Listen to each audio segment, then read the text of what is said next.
I want to talk to you today about remember your dream. All of us have things that we're believing for, something that we want to accomplish. Deep down, we know it's a part of our destiny. We can feel it so strongly, but then we hit some setbacks. We didn't get the promotion. The medical report wasn't good, or a relationship didn't work out. Life has a way of pushing our dreams down. They can become buried under discouragement, buried under past mistakes. There are dreams buried under divorce, buried under low self-esteem. And it's easy to settle for mediocrity even though we have all this potential buried on the inside. But just because you gave up doesn't mean God gave up. Your dream may be buried. The good news is it's still alive. It's not too late to see it come to pass. And we've all been through disappointments and setbacks, and life happens. But instead of remembering the hurt, the pain, what didn't work out, the key to reaching your destiny is you have to remember your dream. Remember what God promised you. Remember what He whispered to you in the middle of the night. If you'll do your part and start believing again, get your passion back, God is going to resurrect what you thought was dead. Dreams that you've given up on. You tried, it didn't work out, it's been so long, they're going to suddenly come back to life. Problems that looked permanent, going to suddenly turn around.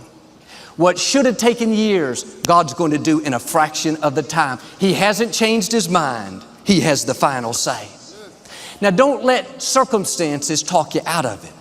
You may not understand why a business didn't make it, why a person walked away, why you came down with an illness. You were doing the right thing, but the wrong thing happened. It's all a part of the process. Every disappointment, every delay, every closed door, it's not just a setback, it's a setup for God to get you to where you're supposed to be.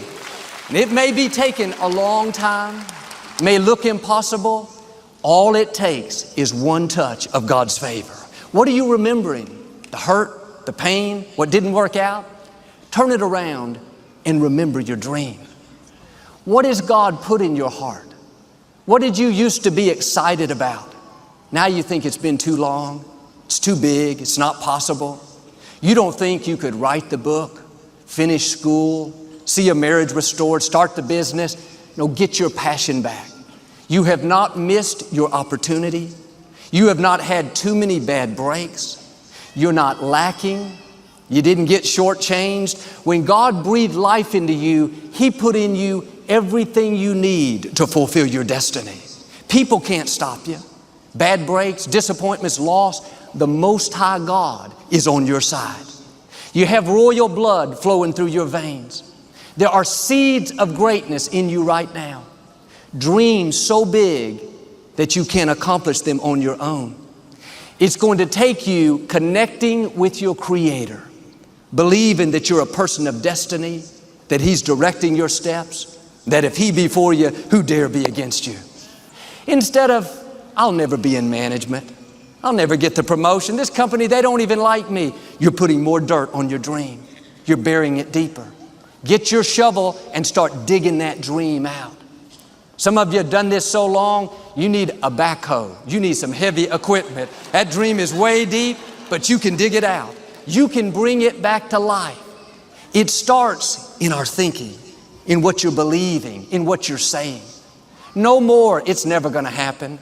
I'll never break this addiction. I'll never live in a nice house. I'll never finish college.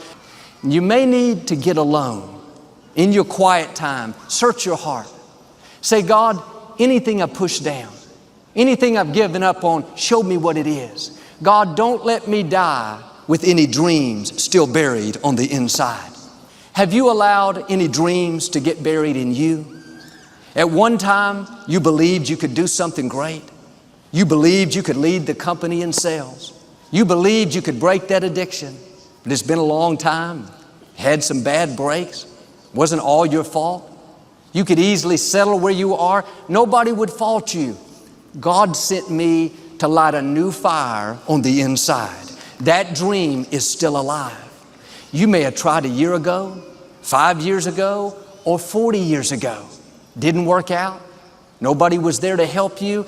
God is saying to you what He said to Caleb. Go back and try again. This is your time. This is your moment. Your destiny is calling out to you. You have to be like Caleb. You can't have a weak, defeated, give up spirit. I'll take the easy way out. I'll settle for second best. I don't want to put forth the effort. If you don't stir it up, you can miss who you were created to be. You may have been knocked down, but you got to get back up again and say, God, give me this same mountain. I don't want to substitute. I don't want second best. God, I'm going after what you placed in my heart. If you will remember your dream like that, God will help you to accomplish what you didn't accomplish early on. I saw a report about this man. He was raised in a very dysfunctional environment, in government housing, very low income. His father was not a part of his life. His mother, a teenager, was never around. From the time he was a little boy, he had a dream to become a writer. He went to school, but there was no structure in his house, no guidance. At 15, he dropped out of school. He had never learned how to read or write. He was so embarrassed by it, he started drinking, trying to numb the pain. For 35 years, all he did was hang out on the streets and drink with his buddies.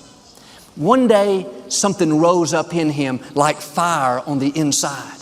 He told his buddies, this is the last time you will ever see me take another drink of alcohol. I am fed up living like this. They laughed and said, yeah, right. But that day was a turning point. He was instantly set free from the alcohol. He never touched it again. 51 years old, he went back to school and learned how to write. Got his diploma. He was so proud. He started writing poetry. He was very eloquent, very talented. That dream had been buried under dysfunction, under addictions, but it was still alive. At one point, he entered this very prestigious national writing contest and he won the grand prize, first place. Today at 75, he continues writing, inspiring others, letting them know that it's never too late to accomplish your dreams. What am I saying? What you gave up on, God didn't give up on. What you wanted to do earlier in life, just because it didn't work out, doesn't mean that it went away. It's still in you. Jeremiah said, your word, O Lord, is like fire shut up in my bones. I believe there are some dreams shut up in you. Like fire, you're going to feel your destiny calling out. But when you stir up what God's put on the inside, believe that you have seeds of greatness, believe that you can overcome that illness, break the addiction, pay your house off, be blessed in spite of past mistakes, let me warn you, everybody will not celebrate you. When you have a dream, you're going to have some detractors. People will get jealous, try to make you look bad, try to talk you out of it. Say things like, you really think you can get that promotion? You don't have the experience, the talent. I don't think so. You really think you're still going to get married? You've tried 3 times, hadn't happened yet. You're getting kind of old. Let that go in one ear and out the other. People don't determine your destiny. God does. The critics, the naysayers, the detractors, they cannot stop your dream. They may do something that puts you at a disadvantage, but God knows how to take what's meant for harm and use it for your good. Joseph's own brothers tried to push his dream down. I say this respectfully, but sometimes your relatives won't celebrate you. Sometimes the people closest to you will be the least supportive. Don't get distracted fighting battles that don't matter. Trying to prove to them who you are, trying to convince them how they should be for you. You don't need their approval. You have Almighty God's approval. Let it go and run your race. What stirs them up is the fact that you're moving forward, pursuing your destiny. They would love to convince you to keep your dream buried so you don't rise higher and make them look bad. They don't realize God has put dreams in them. If they would stir it up, they could fulfill their purpose. Successful people People that have a dream don't waste their valuable time looking at what everybody else is doing. They're too busy focused on what God has put in their own heart. Bottom line, the enemy targets people who have a dream. He'll use opposition, discouragement, delays, jealousy, everything he can to try to convince you to bury that dream. If you're going to reach your highest potential, you have to make up your mind that you are in it for the long haul. You're not going to let people talk you out of it. Circumstances discourage you. Delays cause you to give up. Critical people cause you to get distracted. You're going to stay focused on your goal. And here's the key. You wouldn't be having that opposition if you didn't have something great in you.